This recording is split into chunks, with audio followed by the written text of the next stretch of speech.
Hello students, आज FRP में हम अपना नेक्स्ट टॉपिक देखते हैं। हमने इससे पहले वाले लेक्चर में पढ़ा था कार्बन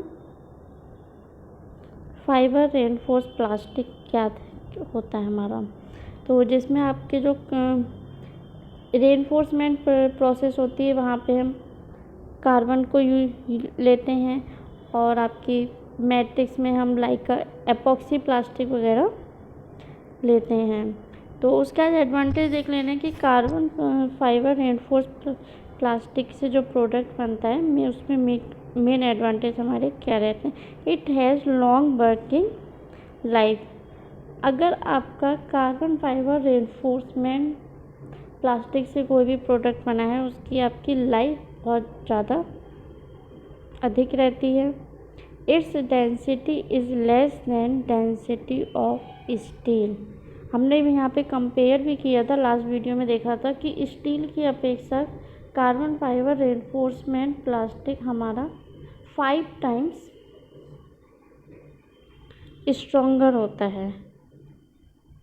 टेंसाइल स्ट्रेंथ भी हमारी 5 टाइम्स स्ट्रॉन्ग रहती है। तो अगर डेंसिटी में देखें तो its density is less than density of steel.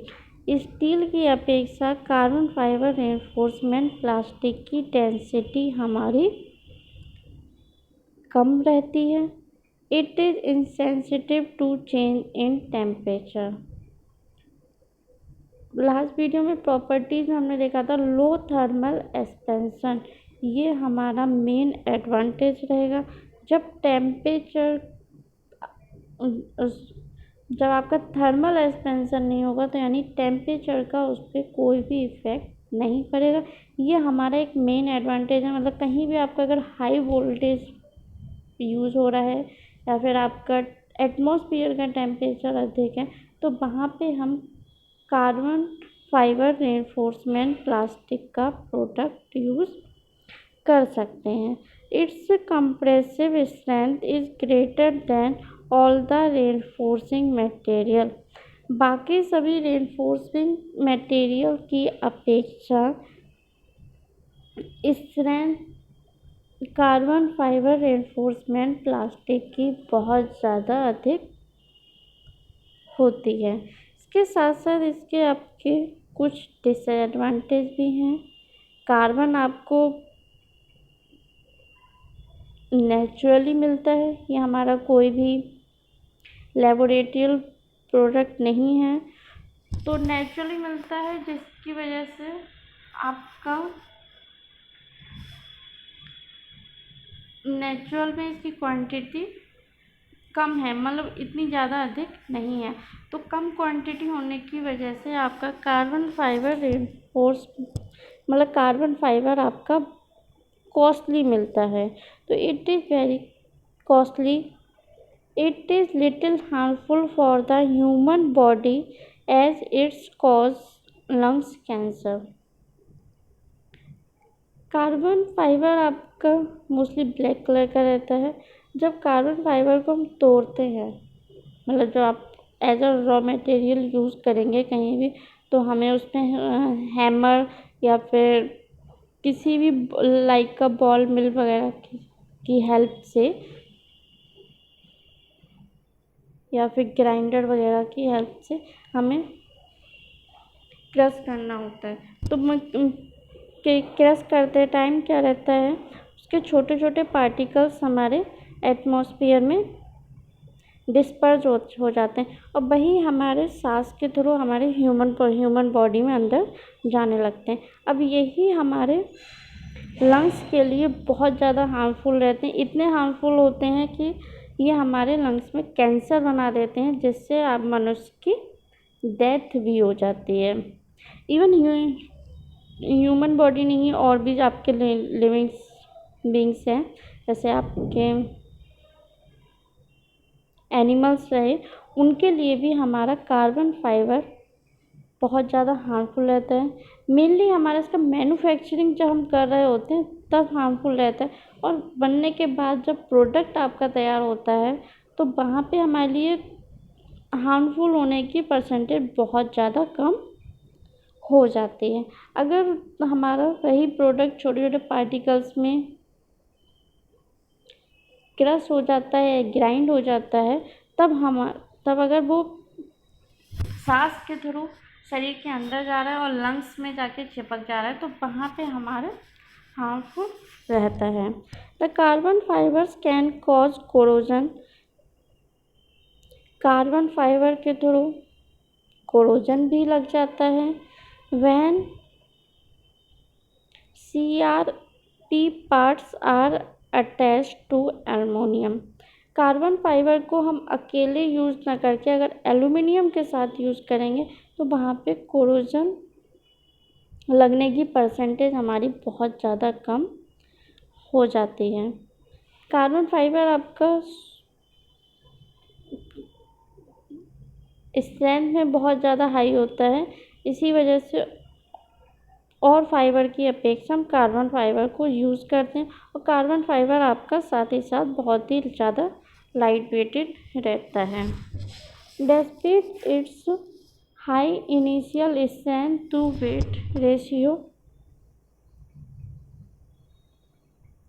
Strength to weight ratio हमारा बहुत ज़्यादा अधिक रहता है, यानी कि हम ये बोल सकते हैं लाइट वेट में भी हमको अधिक से अधिक स्ट्रेंथ मिल सकती है, और ये सिर्फ और सिर्फ हमारे कार्बन फाइबर में पॉसिबल है। A design limitation of CFRP is its lack of definable fatigue endurance limit. तो ये एडवांटेज डिसएडवांटेज भी हमारे MCQ में आ सकते हैं। एप्लीकेशंस देख ले रहे हैं कि कहाँ पे हमारा CFRP यूज़ होता है। CFRP का मेनली यूज़ हमारा इंडस्ट्री में रहता है। It is used in industry for retrofitting to strengthen existing structures or as an alternative reinforcing or pre-stressing material instead of steel from the outset of a project।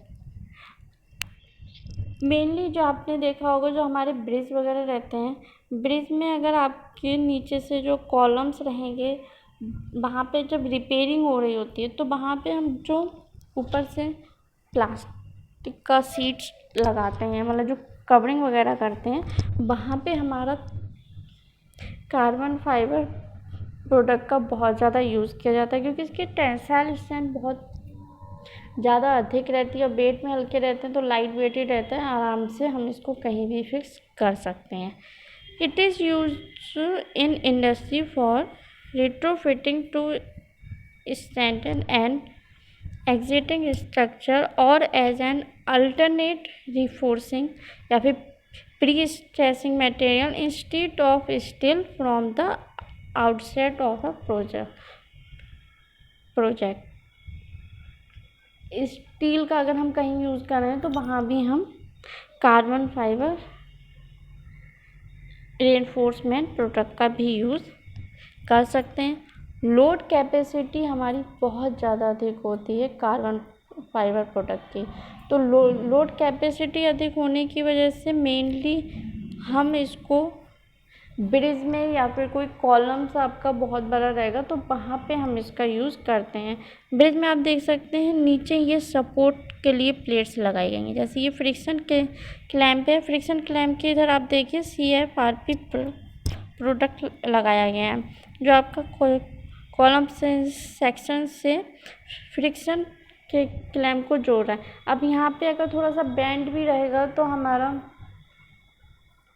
Strength हमारी बहुत ज़्यादा अधिक है, जिसकी वजह से ये हम कॉलम को फ्रिक्शन क्लैंप को स्लिप नहीं होने देता है, और साथ में बॉन्डिंग बहुत ज़्यादा अधिक बनाता है।